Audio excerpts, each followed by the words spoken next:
Oke, ketemu lagi sama Noel cerita dari jalan ya. Seperti biasa, kalau di sini kita ngobrolnya soal jalan-jalan, soal makan-makan, musik, film, pokoknya yang asik-asik. Khusus untuk yang sekarang, kita mau ngomong soal yang makan-makan. Nah, udah bareng sama kita di sini, ada teman kita di sini, Lucy Gozali ya. Dia yang akan sharingkan pengalaman dia ya, yang seru banget. Bisa juga jadi tips buat kamu-kamu yang mau napak tilas perjalanannya dia nanti ya. Since perjalanan kita hari ini tentang makan-makan, di depan kita untuk bekal kita diskusi hari ini juga ada banyak makanan-makanan yang asik-asik di sini ya. Kita ada, nah coba Lucy nih, ceritain dong Lucy, kita punya apa aja di sini? Jadi ini panekuk. Kalau bahasa Inggrisnya biasanya pancake. Nah ini pancake, panekuk itu Belandanya ya, ala Belandanya ya. Dari mana tuh? Sebenarnya ini aslinya kan ala bule ya, ala Belanda. Cuman kalau di kampung halaman aku di Surabaya itu banyak pengaruh dari kolonial Belanda. Jadi snack-snack yang aku kenal dari kecil itu banyak pengaruh kolonial Belanda. Contohnya seperti ini, pancake jadi panekuk, risol, bitterbalen, apalagi banyak ya. Makaroni skotel, nah itu semua snack-snack Indonesia yang terpengaruh dari budaya Belanda. Akarnya dari Belanda ya, gitu ya. Nah ini isinya fla, ada kismisnya. Kalau ini ragut. Ada juga, nah kalau ini kan yang gurih-gurih ya, gitu. Mungkin agak manis ya. Enggak, ini isinya fla ya. Cukup manis. Yang belakang ini dominan kemanisnya ya. Yang di sebelah sini ini ada alfajores namanya. Mungkin kalau namanya agak aneh ya karena belum begitu umum di sini. Ini adalah snack khas di Argentina ya. Kalau teman-teman main ke Argentina itu kayak gini di mana-mana ada dijual di toko-toko gitu. Manis banget buat yang punya sweet tooth. Ini di sini sudah agak tone down sedikit ya, nggak begitu manis. Ini dari restoran Sudestada ya. Nah yang ini dari ini lapis legit ya. Biasanya kita tahu lapis legit itu mahal gitu, tapi ini enggak ya. Ini harganya terjangkau banget. Kemarin cuma sekitar 70-90 ribuan ya untuk satu kotak, tapi enak banget. Kesukaanku dari zaman kecil ya. Oke. Nah, jadi Lucy belum lama ini tuh jalan-jalan ke Thailand. Yes. Ya kan? Ke Thailand nih kemana aja Thailand waktu itu? Cuman di Bangkok. Kebetulan tahun ini 2 kali ke Bangkok. Nah, Bangkok kan tujuan utama orang kalau ke Thailand ya. Dari Indonesia pasti pertama mainnya ke Bangkok gitu ya. Nah, yang bikin perjalananmu beda kali ini itu ada tujuan apa tuh? Biasanya orang kalau ke sono kan mau belanja, mau ada spa, mungkin mau road trip ya, atau mau lihat istana-istana atau tempel-tempel yang banyak banget, saking banyaknya sampai orang tempel fatigue kalau ke Bangkok. Tujuanmu ke sono kemarin ngapain yang beda sama sebelumnya? Ya, kalau ke Thailand, especially Bangkok itu kebetulan kita juga udah cukup sering, udah berkali-kali. Jadi kali ini tuh kita sama sekali nggak ke tempel-tempel dan ke tujuan wisata, nggak shopping gitu. Tapi nggak shopping. Yakin. Serius? Iya. Buat pulangan dijual di sini pun nggak ada justif-justipan Platinum MBK no. Terus ngapain dong? Ya, jadi kita cuma makan, sama sekali-sekali kita cari Thai massage. Tujuan utamanya makan? Makan only. Jadi hanya ke Bangkok. Berapa hari? Per trip kemarin 6 hari, 6-7 hari. 6 hari tujuannya buat isi perut dan nyenengin lidah doang. Iya, makan doang. Asik. Nah, itu kamu kemarin gimana di sana? Dari sini sudah nentuin mau makan kemana-mana aja, atau di sana begitu nyampe lihat mana yang enak mampir, lihat yang rame mampir, atau gimana nentuin mana aja yang mau didatangin tempat makannya? Jadi biasanya kita bagi per daerah, per area. Oke. Jadi mapping dulu nih. Mapping dulu. Cuman kalau kita itu tipenya kan santai, jadi nggak pakai itinerary, nggak pakai schedule, nggak harus keluar dari hotel jam sekian. Pokoknya sebangunnya, sesiapnya kita jalan, kita berangkat. Nah, paling planning yang kita lakukan itu cuman misalnya hari ini kita mau ke daerah Chinatown.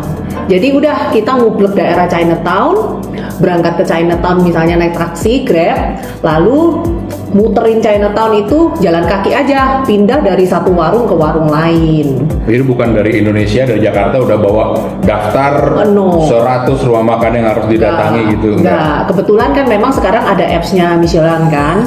Nah, paling kita acuannya pakai itu aja. Tadi ngomong Michelin berarti itu kesana memang targetnya untuk ngejar warung-warung atau tempat-tempat makan yang ada label atau ada predikat Michelin-nya itu. Yes, betul. Wah, ini asik nih.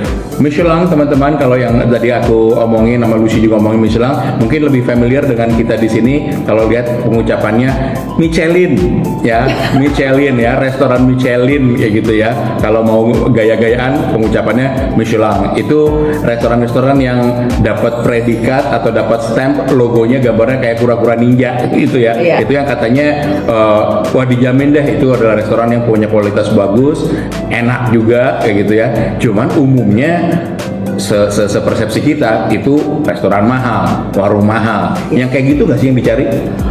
Enggak, jadi sebenarnya gini. Jadi kalau Michelin itu sebenarnya nggak semuanya mahal. Yang mahal itu yang Michelin Star. Tapi dia ada juga yang kategori street food.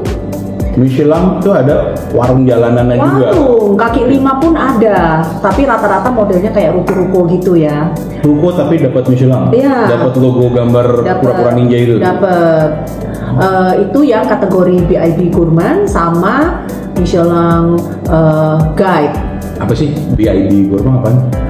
Dia jadi biasanya gini, juri-jurinya Michelin tuh kan randomly mereka go to restoran-restoran yang udah biasanya ya, yang udah legendary, udah lama gitu. Nah, mereka secretly randomly datang, mereka cobain. Rasa harus konsisten.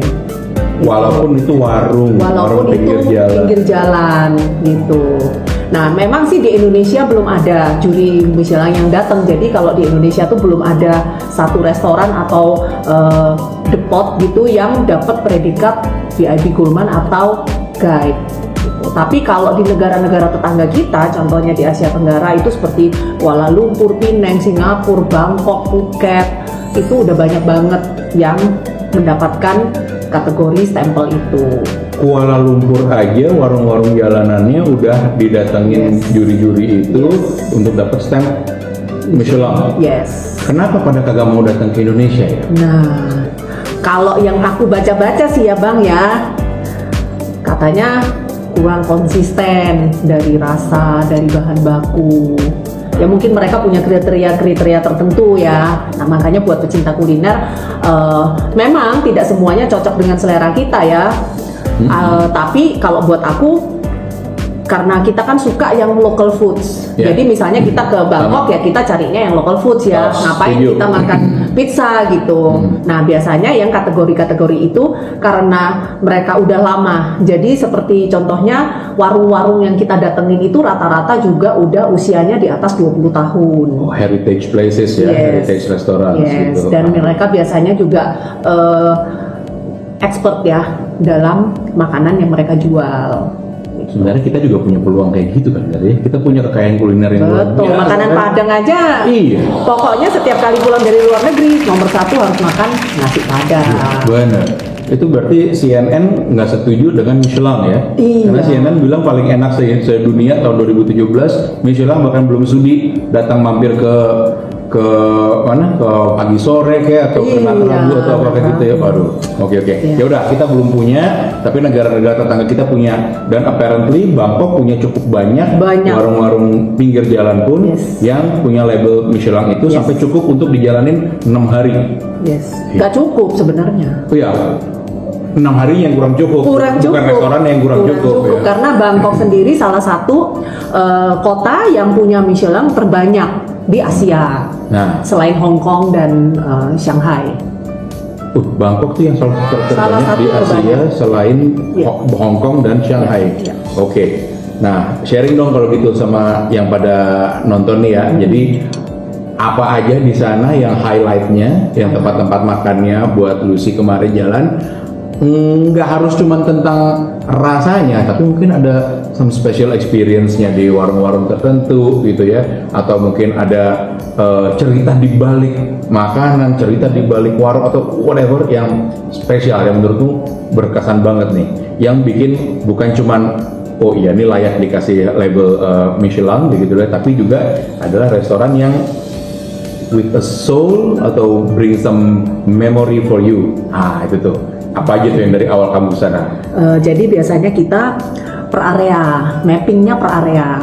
Jadi hari itu kita tentuin nih kita mau kemana, karena kita satu hari itu bisa makan bisa minimal 5-6 kali gitu. Minimal 5-6 kali. Iya, pindah itu tempatnya breakfast ya. 2 kali, lunch 2 kali, dinner 2 kali apa Iya, gimana tuh? nggak pakai jam, udah langsung sambung menyambung nih. That I like. Oke, Ya. kayak gimana? Jadi kita keluar dari hotel, misalnya kita nentuin nih hari ini kita target kita daerah Chinatown. Nah, kita udah mapping, kebetulan Michelin sendiri kan ada apps-nya. Jadi di Michelin punya apps. Ada apps. Jadi kalau mau cari rumah makan yang pakai Michelin ada di situ. Yes. Itu tidak hanya yang Michelin Star, tapi Tidak. juga Michelin jalanan, Yes, jadi semua. juga ada. Oke. Kamu bisa pilih kota, misalnya kamu masukin Bangkok, dia akan keluar tuh semua datanya. Yang star mana aja namanya, yang guide apa aja, itu keluar semua. Jadi kemarin keluar hotel, buka app, oh ada apa deket sini? Ya. Yuk kita ke sono. Ya, Gitu. Alright, memang alright. sih kadang-kadang kita sebelum keluar hotel kita udah cek dulu nih, oke karena kita tujuannya ke Chinatown, kita mapping nih di Chinatown ada berapa tempat nih ya Michelin. oke. Nah, tapi nanti pada prakteknya nanti di sana kita ya random aja gitu jalan kaki. Jadi kita naik taksi ke Chinatown, kita berhenti di perhentian pertama. Salah satu perhentian pertama yang termasuk paling enak itu ada kue cap. Jadi di Bangkok juga ngomongnya kue cap. Kue cap itu bahasa Teochew sebenarnya. Jadi kalau kamu familiar dengan makanan Pontianak, itu mirip sama makanan-makanan yang banyak di Chinatown-nya Bangkok. Mereka nyebutnya juga kue cap, penyajiannya juga mirip dengan makanan Pontianak yang ada di Indonesia. Jadi yang pertama kamu datengin di Chinatown nyediain kue cap. Kue cap. Kue cap kayak kue cap kecap kita yang di kota segala macam kayak gitu. Bedanya? Bedanya di sana lebih murah, Bang. Malah lebih murah. Iya, daripada murah. yang di kota. Iya. Seporsi cuma 80 baht. 80 baht kali 400 perakan ya, iya, 32 ribuan. 35.000. Udah dapat daging babi, jeroan babi, kerupuk sancan. Oke, jadi ini apa restorannya tadi namanya? Porcaya. Porcaya. Sorry, salah. Nyontek dulu. Gak apa-apa. Awan Pocana. Awan Pocana. Nanti lihat ya tulisannya ada di sini aku pasang Awan Pocana. Ini non halal ya teman-teman Non halal. gitu loh. Tapi enak, masih enak gitu ya. So, layak dikasih si Michelin tadi? Yes. Oke, Yes. Dan oke. tempatnya jelek banget ya. Jadi jangan ngarepin kafe cantik yang lu bisa instagramable. Tempatnya lebih kayak gudang. Jadi dia di ruko kumuh gitu rukonya ya, lu kebayang lah ya ala Chinatown yang nggak ada hiasan-hiasan dekor-dekor cantik keren.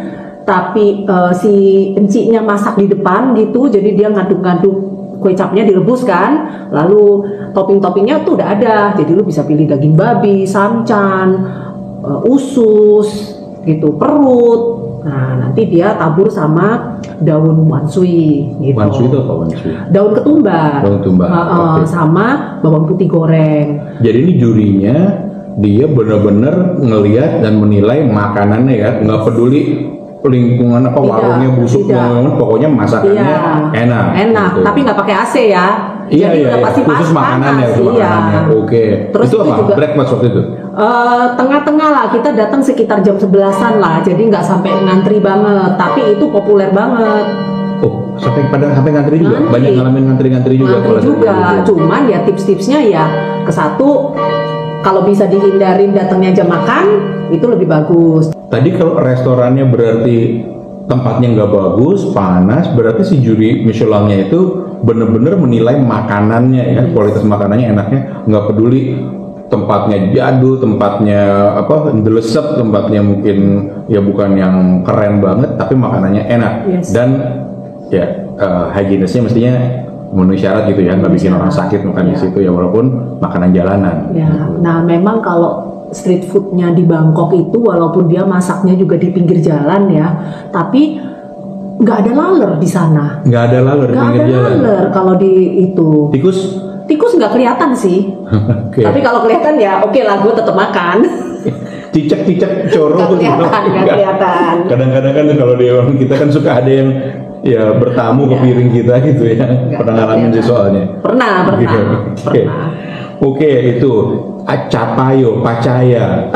Awan Pocana. Awan Pocana. Ya. So dia hidangannya spesialnya kue cap. Kue cap. Lu pesannya apa waktu itu? Kue cap yang paling lengkap, pakai jerohan. Pakai jeroan. Oke. Ini buat yang masih kuat ya guys. Ya. Yang udah mikir-mikir kolesterol, asam urat dan sebagainya, think twice ya. Mungkin pesan gado-gado 20 aja.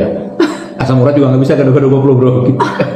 Nah kalau sebenarnya ada, kalau nggak salah di daerah Chinatown itu ada 2 atau 3 Michelin yang kue cap. Tiga-tiganya kue cap.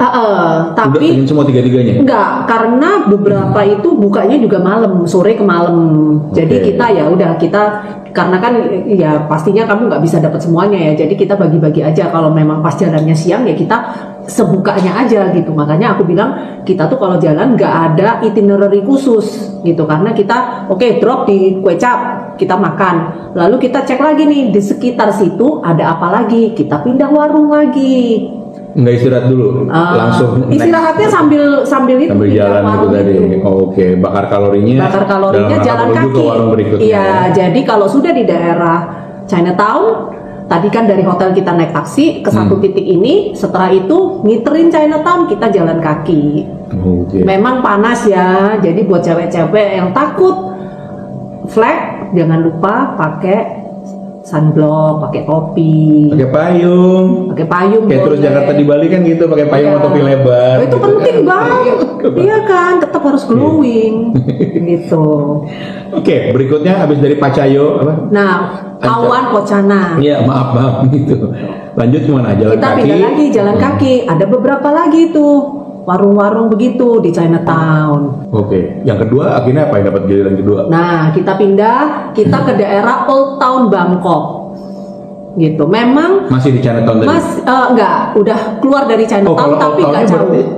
Gitu. Old Town Bangkok. Nah, ini memang ya nama jalannya apa daerah Ratanakosin. Daerah ya, itu. Nah, memang mungkin kalau buat turis Indonesia yang senangnya ke MBK memang di situ tuh banyak banget, ada, kita sempat mapping kalau nggak salah ada 7 ya yang mendapatkan Michelin Guide gitu. Jadi kita makan ada satu dari mango sticky rice, yes, mango sticky rice pun ada yang mendapatkan predikat Michelin-nya. Sorry, I got to ask, how's that different from ketan mangga di jalannya, yang digerobak-gerobak gitu? Iya, gue juga agak bingung sih, karena memang standar banget ya yang dijual itu bener-bener standar, bener-bener memang cuma ketan sama mangga. Sama santan? Ya, yes. Cuman memang harus diakuin santannya gurih, mangganya nggak ada yang fail, nggak ada yang setengah asam, setengah manis. Lalu ketannya juga kekerasannya menurut gue pas, nggak lenyek. Tetap harga jalanan. Harga, agak mahal. Kalau nggak salah inget 70 atau 90 baht. 70 atau 90 baht kali 400-an, ya masih 5 ribuan juga. Iya, tapi kan di pinggir jalan ada yang 50. Ya, atau 120 gue lupa. Nggak mahal lah, masih bisa terjangkau. Buat kita yang nyari ketan mangga di Jakarta itu murah banget sih. Murah banget. Ya kan goceng mah ya oke lah ya gitu. Murah banget. Tapi ketan mangga ya udahlah itu banyak banget lah ya gitu. Ya. So itu hitungannya dessert lah dari yang pertama ya. Nah dia selain ketan mangga dia juga ada jual beberapa jajan pasarnya Thailand ya, seperti yang kayak dibungkus daun pandan kecil-kecil yang ada 2 lapis putih sama hijau, ada jagungnya. Tahu. Nah itu nggak dia tahu juga namanya, jual. cuman sering Ya kayak gitulah. Dikasih tahu juga nggak bakal inget juga sih soalnya ini. Itu dia jual kayak begitu. Itu ya bukan gerobak ya, warung ya? Bukan, dia bentuknya kayak ruko gitu, tapi sama modelnya kuno banget, nggak direnovasi itu dari tahun mungkin 30 tahun yang lalu nggak tersentuh renovasi. Jadi jangan ngarepin udah cantik-cantik dekornya begitu untuk di Instagram gitu, jangan harap. gitu. Tapi justru itu uniknya otentik ya. Iya, dan kita makannya di pinggir jalan, di trotoar. Itu berarti bukan warung-warung yang sering mengandalkan viral di Instagram. Enggak. Jadi dia nggak menyediakan tempat duduk dan meja di dalam restoran ya. Oh, enggak, malah jadi enggak. dia kayak pakai displaynya itu juga etalase kaca zaman kuno itu loh. Khusus take away. Boleh makan di situ, tapi dia udah pack pakai box gitu ya, box mika gitu. Terus ya udah kita beli, kita boleh langsung makan di situ, tapi makannya ya dikasih kursi, dingklik plastik, dingklik bakso itu, tapi makannya di trotoar. Di trotoar, di Vietnam ya? Di trotoar, di depan warungnya gitu loh. Nah, tips dari aku, ini biasanya kita kan kalau yang Michelin itu kan biasanya ada 1 atau 2 menu yang istimewanya mereka yang mendapatkan predikat. Oh, jadi predikatnya itu bukan untuk seluruh the whole restaurant, tapi for particular dishes-nya. Jadi kita biasanya kita pesen yang itu, karena itu biasanya recommended-nya dia kan, recommended menunya dia. Jadi biasanya kita pesen 1 itu yang memang recommended, kita share makan berdua suami, lalu kita pindah lagi. Jadi kayak yang makan ketan mangga ini ya udah satu pack kita makan berdua. Dari sekian banyak restoran atau warung Michelin yang didatangin di Bangkok, yang antrinya paling gila yang mana? Antri paling gila itu si J5 sama JO tuh. J5 dan JO. Yes. JO. Tetanggaan? Enggak, jauh. Oh, jauh. Oke, ceritain dong. J5 ini namanya sering banget aku dengar dan sering banget nongol di timeline atau di wall aku di Instagram, YouTube juga sering denger. Itu kan mama-mama yang pakai goggle kacamata renang itu, yang dia masak telur dadar isi kepiting begitu. Nah, kayak apa tuh? Itu katanya antrinya juga gila-gilaan. Yes. Nah, sebenarnya tipsnya kalau nggak mau terlalu lama antri ke sana, jangan datang jam makan siang karena dia dari jam 9 pagi kan udah buka. Cuman kita juga salah. Waktu itu kita nyampe sana setengah 12. Pas orang makan. Lalu dia sistemnya lu ngantri nih. Dia ada 1 meja, lu tulis nama. Gitu. Nah, pas kita datang, kita mau tulis nama, dia bilang tutup, tapi dia nggak bisa bahasa Inggris. Jadi kita pakai bahasa tubuh kan. Dia udah pasang tulisan close, dia pasang gitu pakai bahasa Inggris tulisannya close gitu, dia pasang di meja itu. Bentar. Jam makan siang tapi close-nya untuk reservasi berikutnya. Untuk reservasi berikutnya gitu. Jadi tinggal dia ngelainin yang udah dari tempat tadi antri. Jadi kita kan mau tulis nama nih, dia nggak terima karena udah ditulis close gitu. Terus kan kalian dapat urutan berapa waktu itu? Antrian panjang udah panjang sih, nomor berapa ya? 190-an something lah. Buset, 90-an? Iya. Alamak, nunggu 90 orang di depan. Tapi enggak, itu kan dari pagi dari dia buka. Oke. Dari jam 9 tapi tetap kelihatan antriannya ada sekian banyak orang di depan. Nggak terlalu banyak sih, mungkin kan udah ada yang masuk gitu kan. Nah, kita mau nulis nama tuh nggak boleh sama si tante yang jaga. Nggak boleh, dan kita mau nanya dong, kira-kira jam berapa nih buka lagi. Kita ngomong bahasa Inggris, dia kagak ngerti. Dia begini-begini, nunjukin tulisan close, begini-begini gitu. Oke. Nggak mau tahu pokoknya itu. Nggak mau tahu, ya dia nggak mau jawab, dia nggak. Pokoknya lu baca tuh tulisan, udah dikasih tahu tuh close. Nah, di sebelahnya si J5 itu ada 1 kue tiao, jual kue tiao pad thai, jual pad thai, sama dapat Michelin Guide juga. Michelin Guide. Beberapa orang yang nggak dapat antrian di J5 pindahlah makan di sana, termasuk kita. Dia punya itu juga, omelet kepiting itu juga? Enggak, dia cuma jual pad thai. Pad thai, terkenal juga pad thai-nya. Mungkin gara-gara orang yang nggak dapat antrian dari si J5 kan pindah ke situ. Gue lupa tuh namanya apa. Tapi dia nggak nyediakan tempat duduk juga, jadi makannya di trotoar.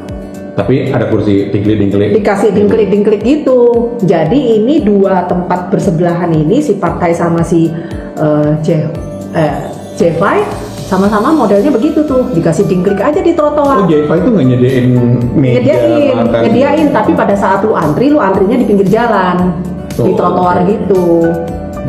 Gitu. Terus nggak jadi dong ke J5? Nah, untungnya kita nggak cepet menyerah nih. Pas lagi kita makan pad thai di sebelah, selesai makan, suami aku balik lagi nih ke si J5. Ternyata dia udah buka lagi tuh nomor antrian. Oh. Tapi dia nggak ngomong. Jadi karena kita balik lagi, penasaran juga ya, udah nyampe sini naik taksi, masa kita pulang sia-sia? Kita balik lagi lah ke sana, kita tulis nama, boleh. Ternyata dia buka lagi. Udah jadi, panjang di depan antrian ya? udah lumayan. Jadi mungkin nih ya perkiraan kita, kalau misalnya udah antriannya berapa lama dia tutup nih. Tulisan kertas kan, karena lu tulis nama di situ kan. Dia tutup. Nanti mungkin kalau udah selesai makan baru dia buka lagi, lu isi lagi nama lu gitu. Jadi kita isilah nama kita. Oke, akhirnya dapat masuk antrian. Akhirnya masuk antrian. Terus dari sejak kita datang sampai akhirnya kita masuk ke dalam restorannya itu sekitar hampir 2 jam. 2 jam. 2 jam tapi disela dengan makan kue tiaw tadi pad thai. Oke, ya sejam lebih sedikit lah ya. Itu belum pesen ya? Belum pesen. Oke, pesen apa? Jadi setelah itu baru kita masuk, kita pesen. Ya memang sih karena waktu itu udah kenyang ya, kita udah makan ketiga ya kayaknya ya.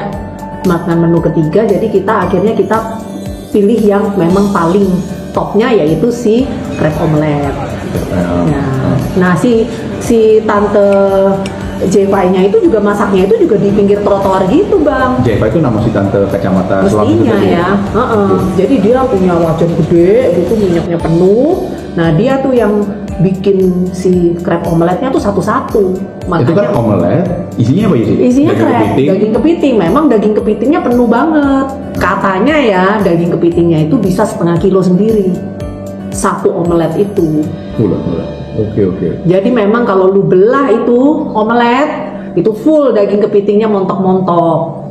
Pakai apa aja dalamnya? Ya cuman itu aja, cuman kepiting sama telur dadar aja. Terus dia ada sausnya. Sausnya kayak agak asam pedes gitulah. Dia nggak pakai menu babi itu ya? I'm not sure. Oke. Tapi dia, andalan utamanya si telur dadar kepiting gitu sama ya. Ini babi apa? Tom yamnya juga terkenal, cuman level kepedesannya cukup pedas. Oke. Jadi itu mungkin halal ya di situ ya. Ya, must try. Ya kalau buat coba-coba sih boleh lah, cuman ya itu kalau bisa datangnya jangan jam 11:30 kayak gua. Lu jam 9, jam 10 lah udah datang. Atau Since ini adalah yang antriannya panjang, sering banget nongol di sosial media. Even Mark Wins juga sempat kesana untuk nge-review. Pengalamanmu sendiri pas gigit itu si omelet kepiting gimana sih emangnya? Nah sebenarnya sih memang enak ya. Memang kalau kan si tantenya itu masak kan di pinggir jalan, kita kan bisa lihat nih. Memang sih itu perlu skill lah ya, dia bikin itu benar-benar bulat kan dengan tingkat kematangan yang pas. Memang enak, tapi harganya nggak murah bang. Berapa? 1.200. 1.200 baht kali 400 hampir 600 ribuan ya? Hanya untuk telur omelet.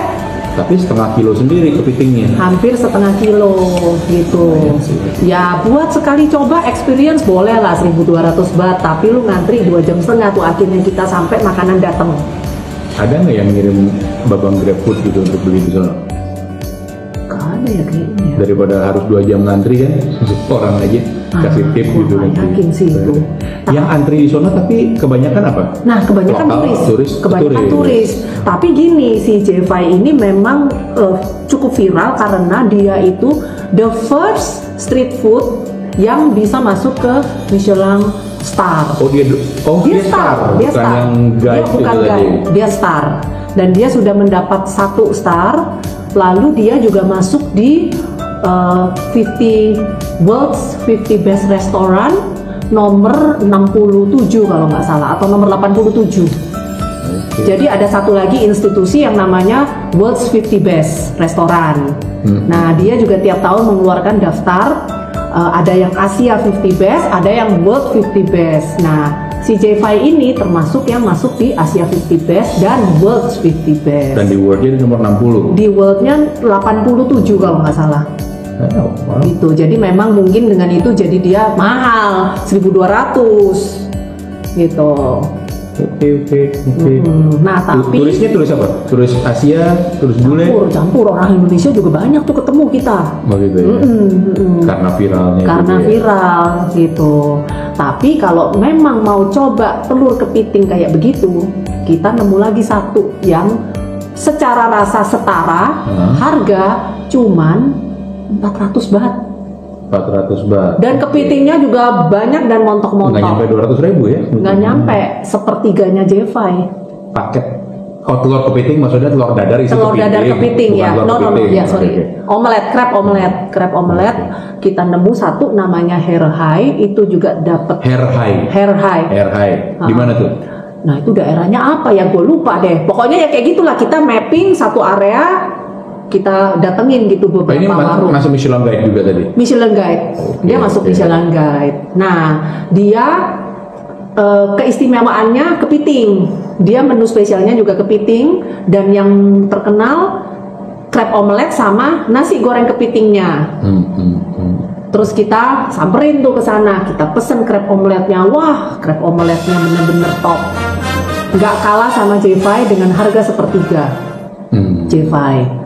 Lalu mungkin lebih layak dikunjungi. Yes. Unless you mau foto bareng si tante Jevai dengan kacamatanya. Dia nerima foto bareng? Tidak, dia tidak terima foto bareng. Karena lu sibuk banget juga. Ya, kecuali lu si Jack Ma. Jack Ma foto sama dia. Iya, iya, dipikir-pikir pun Mark lu juga nggak ada foto bareng. Nggak ada, tapi dia tulis di situ nggak boleh foto. Tapi waktu dia masak lu video masih boleh. Oh, tapi foto bareng dia nggak mau. Dia nggak mau berkuasa, pokoknya terserah mau. Iya, tapi lu jangan deket-deket aja fotonya sama dia. Minyak kan? Minyak. Jadi kita video ya agak dari jauh gitulah. Sebenarnya dari sisi rasa dia itu apa aja sih?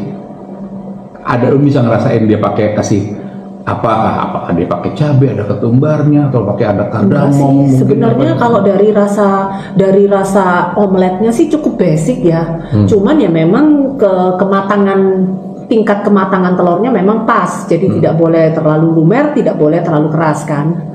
Cuman gua rasa sih soal itunya sih bumbu-bumbu yang dipakai di telur itu standar banget, tapi memang dia punya saus itu yang agak beda. Mungkin di sausnya. Ya, sausnya. Kepitingnya sendiri, lu lihat dia apakah ngambil dari kalengan gitu? Enggak. Kepitingnya bener-bener dia punya asisten yang kopein kepiting. Kopein kepiting. Jadi disobek-sobekin dagingnya. Tapi sobekan dagingnya itu gede-gede ya. Jadi per piece dari sobekannya itu bisa segini nih. Oke. Dapat telur-telurnya juga begitu enggak, cuman kepitingnya aja dagingnya. Paling asik yang korek-korek kayak gitu kan. Ya. Tapi di Herhai itu juga sama, Bang. Modelnya kayak begitu juga di Herhai. Gitu. Kepitingnya juga montok-montok gitu, satu potongan kepitingnya bisa segini. Gitu. So Jevai ngetop viral, harganya 600 ribuan. Herhai nggak ngetop, nggak viral, rasanya kagak kalah enak, harganya paling-paling nggak nyampe 200 ribuan. Herhai juga ngetop, ngantri juga.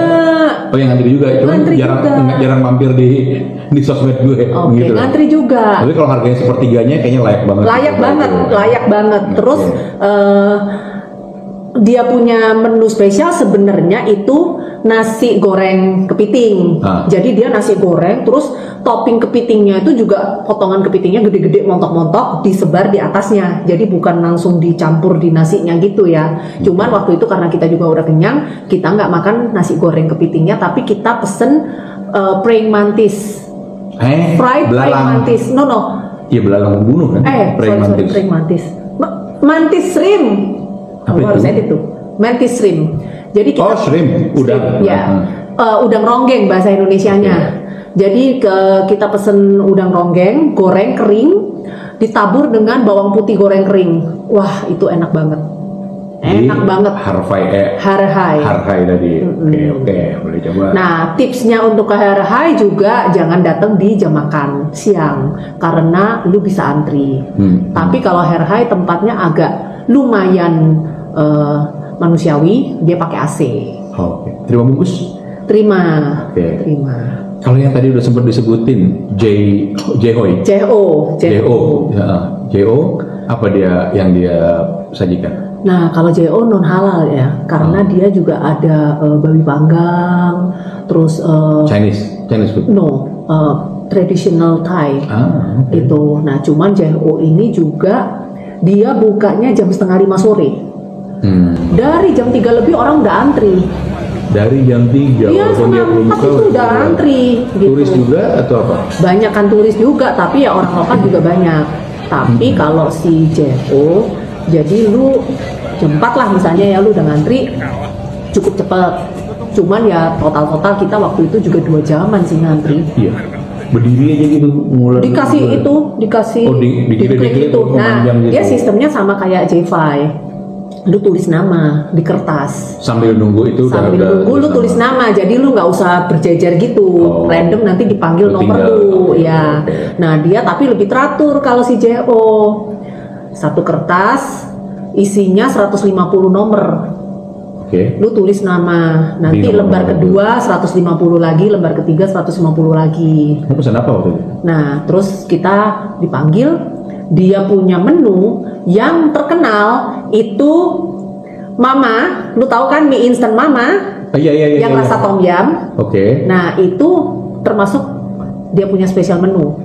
Tapi sama dia dimodifikasi. Jadi benar-benar the real Mama dengan bumbunya yang instan itu, terus dia modifikasi. Dia kasih tambahan serai, jeruk nipis, cabe. Nah, dan dengan itu dia dapat Michelin. Yes, tapi dia tambahin topping. Toppingnya banyak, lu bisa pilih. Toppingnya bisa seafood, pakai udang, pakai cumi, atau babi, atau bakso babi. Terus ada beberapa pilihan topping. Sama ditambahin telur mentah. Jadi ntar dia pakai panci gitu kan, gede. Lu bisa pilih buat 2 orang, 3 orang, 5 orang, satu panci gede. Nah, nanti dia terakhir di atas lagi panas-panas kan kuahnya kan, dia kasih telur mentah. Gitu.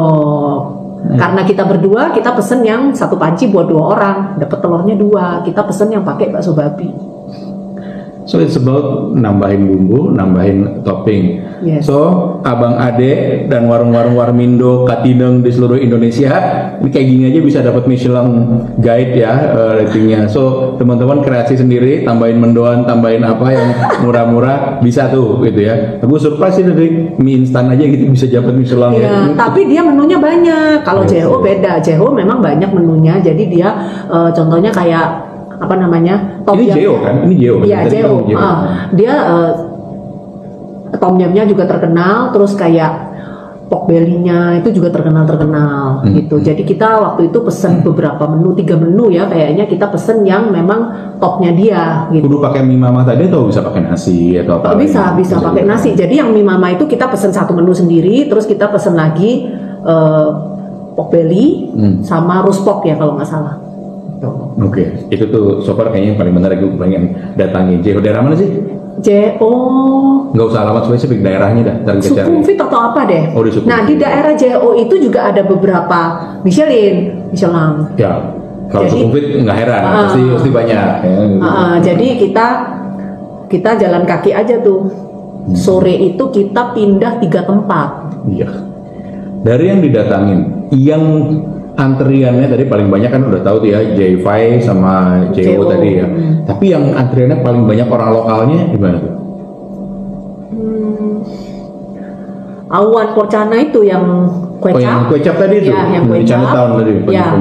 Lalu kalau yang Hero High itu juga termasuk banyak turis, tapi turisnya waktu itu kita ketemu sama orang Korea sama orang China.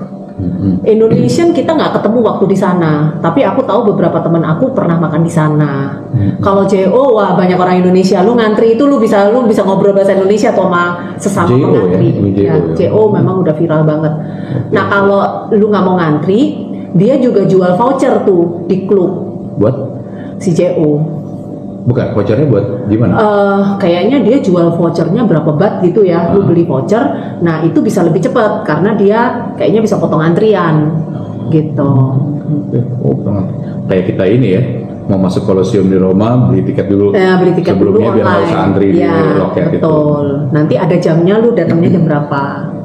Gitu. Tapi kalau kita ya karena kita nggak ada, kita kan santai ya, nggak ada jam, nggak ada. Semua ya. Nah, jadi kita memang ya udahlah nunggu ya sambil turunin perut juga kan. Terus di sebelah-sebelahnya ada minimart ya kita jajan-jajan aja, minuman lah, cemilan-cemilan. Gitu. Kalau yang didatangin Michelin tadi itu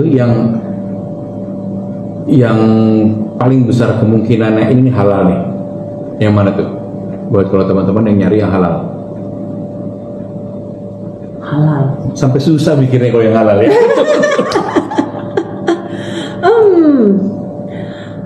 Bebek halal nggak? Bebek halal. Halal ya? Kan tidak itu dua halal. Oke, ada satu ini mungkin yang jarang aku sih nggak pernah lihat ada influencer dan blogger Indonesia yang nge-review satu restoran ini. Dia menu spesialnya bebek. Namanya Bebek diapain? Tang Sui Heng. Oh, Chinese. Ala Chinese tapi ya gitu. Tipenya seperti kecap. Jadi bebek ada gravy-gravynya gitu kayak warna coklat. Oh, kayak ini juga ya, kayak cukiok. Ya, gravy-nya model kayak begitu, tapi ini bebek. Oke. Dan tempat-tempat ini sebenarnya nggak mahal karena dia jual gini, kayak udah nasi sama bebek. Ya. Gitu. Nasi campur. Itu ya kayak nasi campur itu murah banget, cuma 50, Bang. Oh ya? Iya. 50 baht. 50 baht. 50 baht. Nggak terlalu murah tuh. Ya oke, bagus. Murah dong, 35.000. Lu Iya, makanya di murah Jakarta banget. mana dapet? Iya. Daerah mana? Tan Sui Heng. Tan Sui Heng Daerah mana ya? Bukannya pagi waktu itu? Siang, kita ke sana siang. Ya kita kan keluar dari hotel nggak pagi-pagi amat. Ya, paling pagi jam 10, setengah 11. Jadi kita udah tuh mulai tuh ngiter. Kayaknya gue yang rekor berarti ngajak kalian jalan-jalan jam 7 pagi ya. Jam 7 pagi. So teman-teman, Tan Sui Heng itu rekomendasi Michelin Guide restoran warung ya. Warung yang most likely. Tapi ini ya lumayan bagus lah, ruko lah. Ya, tunggu. Halal. Tapi nggak pakai AC. Bebek. Ya, nasi bebek. Oke, harganya juga cuma 50 baht. Yes. 50 baht ya 20-30 ribu paling cuma. Terus dari tadi kan kita udah ngomong tempat-tempat makan yang streetnya street beneran ya. Jadi nyarinya di pinggir jalan kayak gitu, lu kudu jalan kaki gitu kan. Nah, sekarang kalau mau yang gampang, ya pengen nyobain Michelin warung atau restoran, tapi yang gampang gak usah jadi kemana-mana di dalam mall. Orang kita kan banyak kalau ke sana nyarinya mall ya. Dan kalau ngomong mall sono, salah satu yang paling ngetop kalau buat yang kelas menengah itu MBK kan. Orang kita belanja banyak ke sono gitu ya.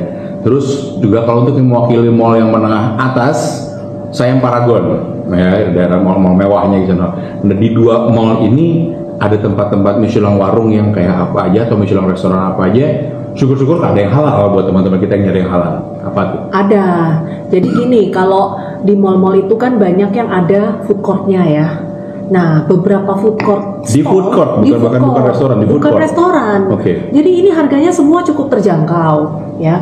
Nah, kalau yang di food court itu ada beberapa stall yang merupakan cabang dari beberapa merek restoran yang memang sudah old establishment gitu, yang memang sudah mendapatkan predikat Michelin-nya. Jadi salah satu contohnya di food court-nya Siam Paragon. Oke, Siam Paragon. Ya. Food-nya kan food court-nya gede banget di bawah itu kan. Ya, food court-nya gede. Kebetulan waktu itu dalam in one go kita nyoba berturut-turut 3 warung, 3 stall. Cuman memang yang 2 ini non halal dan yang satu nasi Hainam. Nasi Hainamnya sendiri ini terkenal banget, namanya Goang Pratunam. Dia aslinya dia ada restorannya gitu di daerah Pratunam.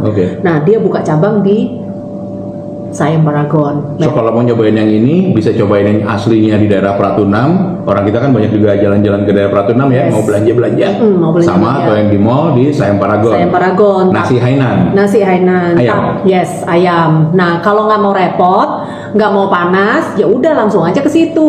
Siam Paragon. Langsung ke Siam Paragon, itu berjejer, tinggal pilih. Ada yang aku sempat nyoba aja ada 3 stall. Satu Goang Pratunam nasi Hainam, satu lagi dia namanya pakai bahasa Thailand, jadi tulisannya keriting gitu, aku nggak tahu namanya apa, cuman itu enak banget, cuman non halal dan dan sebenarnya simple banget, itu cuma nasi dikasih telurnya dikecapin. Oh, ini nasi telur tadi. Nasi telur dikecapin, tapi toppingnya bisa pilih mau babi panggang, mau udang atau lapciong.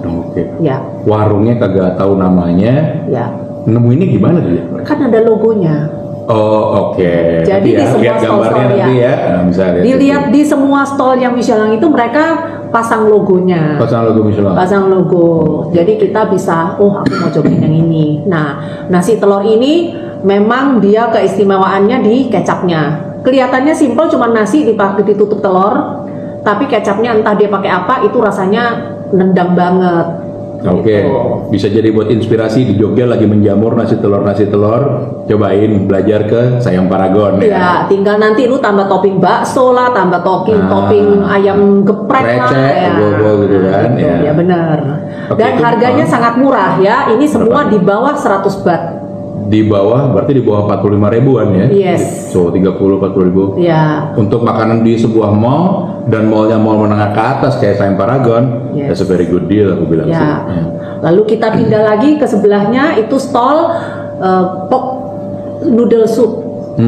Nah dia sama basicnya adalah noodle soup, tapi noodlenya lu boleh pilih mau rice noodle, glass noodle, terus mie telur yang kuning itu, mau mie lebar, mie kecil, mau kue tiaw. Nah, lu boleh pilih tuh berbagai jenis bakmi. Nanti toppingnya juga ada bakso babi, ada babi panggang, ada samcan gitu. Tapi ini non halal. Namanya juga nggak apa?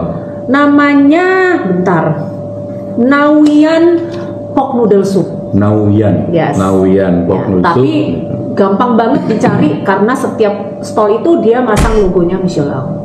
So kalau kamu lagi di Sayang Paragon, ada 3 yang recommended. Yang pertama tadi yang halal ya, yang halal itu nasi Hainan apa namanya?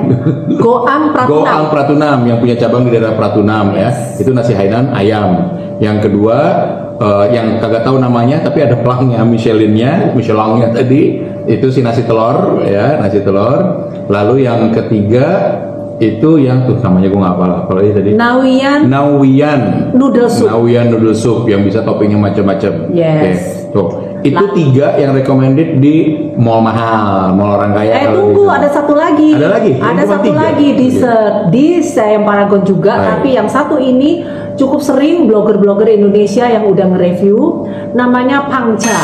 Jadi es serut rasa Thai tea. Es serut rasa Thai tea, gede banget. Kita berdua nggak habis makannya.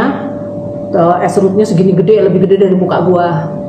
Gitu. Isi apa? Isi pakai topping macam-macam gitu? Pakai toppingnya ada bobanya, ada iced tea-nya, jadi es serut terus dia siram pakai saus rasa Thai tea itu. Oke, good for dessert ya? Good for dessert, tapi gede banget dan harganya cukup mahal ya. Kalau nggak salah 150 baht atau 200-an deh. Oke, ya, cukup mahal 60-70 ribu buat berdua, ya kan, seorang 30 ribuan. Ya lu kalau ke SLR 77 ya segitu-gitu juga harganya sebenarnya. Apalagi lu ke GI, sekarang udah nggak dapat makan segitu kan? Mall sekelas Sayang Paragon gitu ya. So kalau besar kalau macam, do not underestimate yourself, you can do it. Ya, oke. Itu mall orang kaya. Sekarang kita ke mall yang nggak begitu kaya tapi rame banget, laris banget sama orang Indonesia ya. MBK Mabun Krong ya. Kita bisa dapetin apa di sana? Nah, di sana food courtnya itu juga ada beberapa Michelin stall. Gitu, gampang lu cari aja, pokoknya itu dia pasti masang logo. Jadi lu puterin aja tuh. Nah, kita sempet satu nyoba ya. Noodle tapi digoreng. Nah, tapi juga non halal, pakai babi. Cuman itu enak banget, itu bener-bener.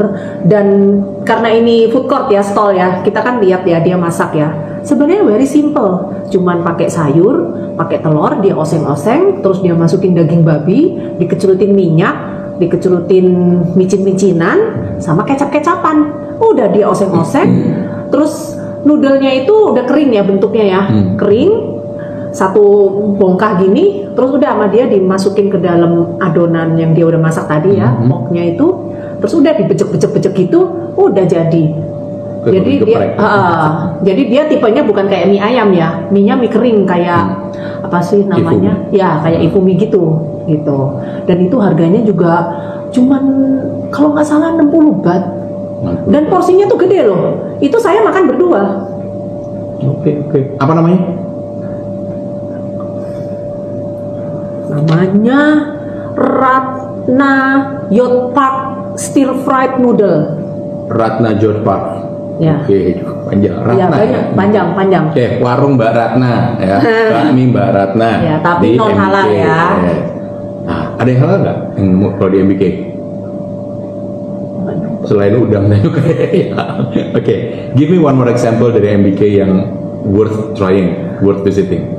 Itu di food court juga tadi? Di food court. Okay. Di food court. Yang lantai berapa? Food court ini ada beberapa. kita pokoknya naik kalau nggak salah lantai 3. Oke. Nah dia punya ada satu stall dessert, tahu kan ya dessertnya Bangkok ya, Thailand, yang kayak buah-buahan, ya yang isi kacang hijau, nah itunya juga enak. Terus dia punya es-esan, es delima juga enak. Oke, berarti ini bukan warung berbabi ya? Bukan warung berbabi, warung dessert. Terus dia punya ketan mangganya itu juga one of the best. Bawa pelang Michelin juga? Tidak, yang di sana tidak. Tapi kalau misalnya udah ke MBK, udah harus makan. Karena kalau menurut gua salah satu ketan mangga yang terenak juga. Dibanding ketan mangga yang awal tadi? Kurang lebih sih sebenarnya sama. Gitu ya? Iya, cuman itu buat experience aja ya. Ya udah, mungkin kalau sambil sekalian lagi ada di MBK, ya ini aja daripada cari-cari. Kalau nggak mau cari-cari panas-panas, ya ke MBK aja udah langsung itu. Ada beberapa stall yang kalian bisa coba. Oke. So kita udah ngedengerin dari tadi ya pengalaman beberapa contoh warung-warung ya, warung bukan restoran yang mahal-mahal gitu ya. Kalau diingat-ingat tadi harganya rata-rata di bawah 100.000 tuh. Gitu oh ya. jelas jauh. So di bawah very good value. That's the thing about Thailand ya.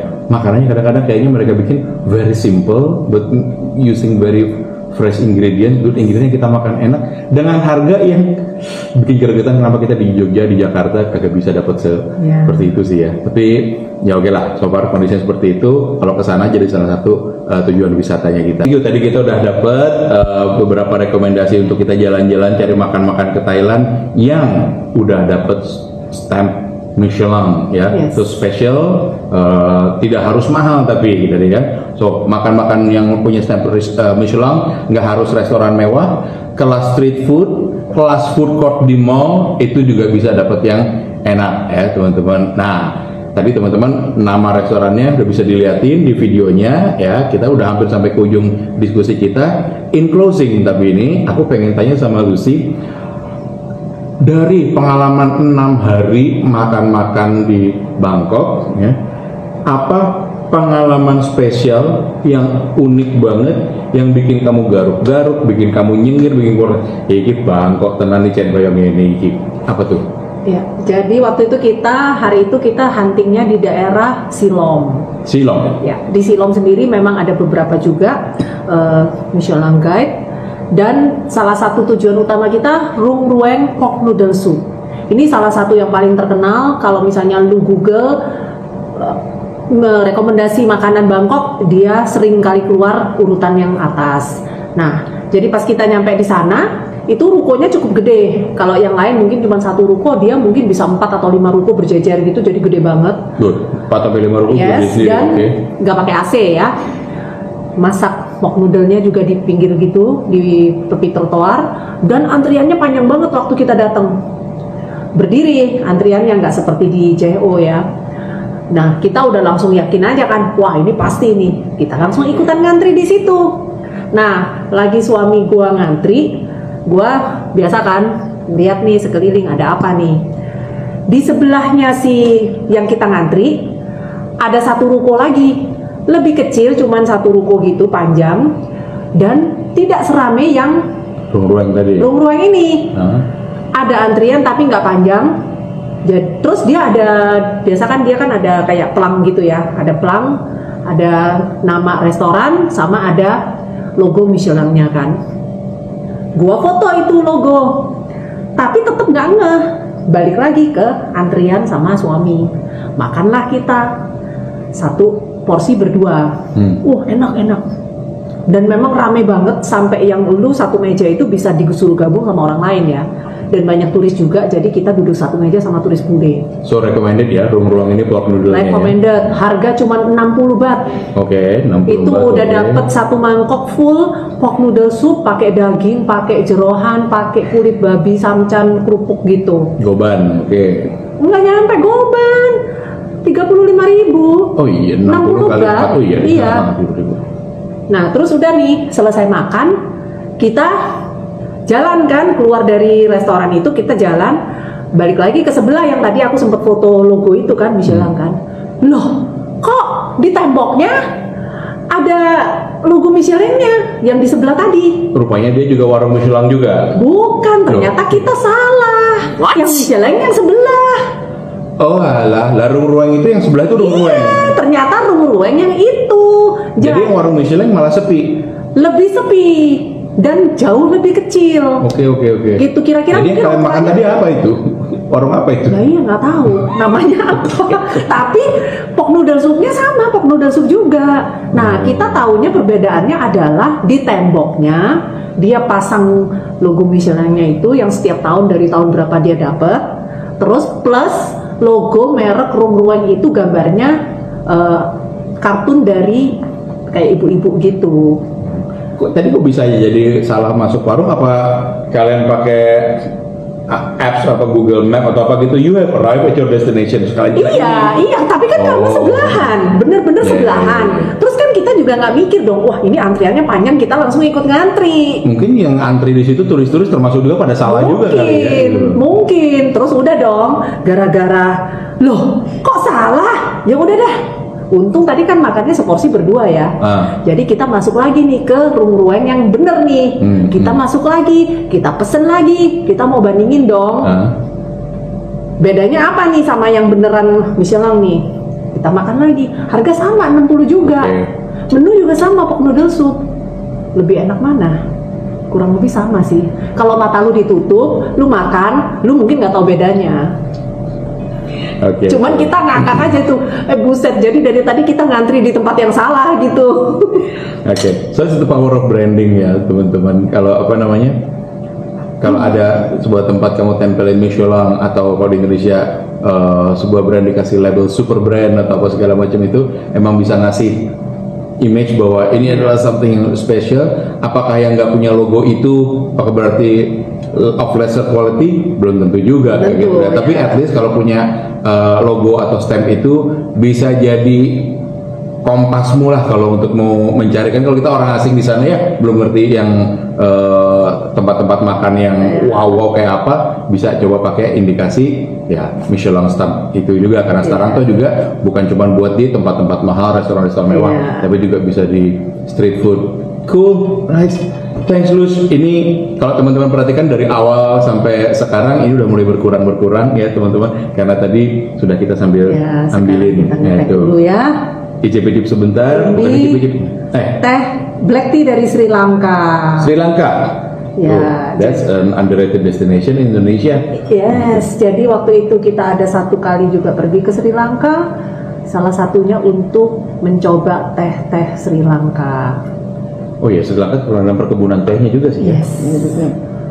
Sri Lanka atau Ceylon. Buat teman-teman yang suka sejarah, tokoh-tokoh pergerakan Indonesia dulu banyak yang dibuang ke Ceylon juga, ya, ke Sri Lanka. Gitu. Untuk yang going sejarah yang jauh lagi, Sri Lanka itu diperkirakan adalah tempat lokasi kerajaan Alengka dirajanya si Rahwana. Gitu ya, dari India yang di selatan, penduduk aslinya kulitnya kebanyakan gelap, itu diportray sama pendatang dan penjajah waktu itu yang dari India Utara yang putih-putih, wah ini yang jahat-jahat tuh di selatan. Ini agak-agak miring-miring sedikit gitu ya, tapi itu salah satu yang aku suka dari traveling ya, some background stories gitu, itu enrich our travel, including makanan-makanan kayak gini, teh dari Sri Lanka digabung dengan alfajores dari Argentina yang isinya dulce de leche atau semacam karamel kayak gitu, dikasih kelapa. Ini tehnya dari Haputale yang terkenal dengan black tea.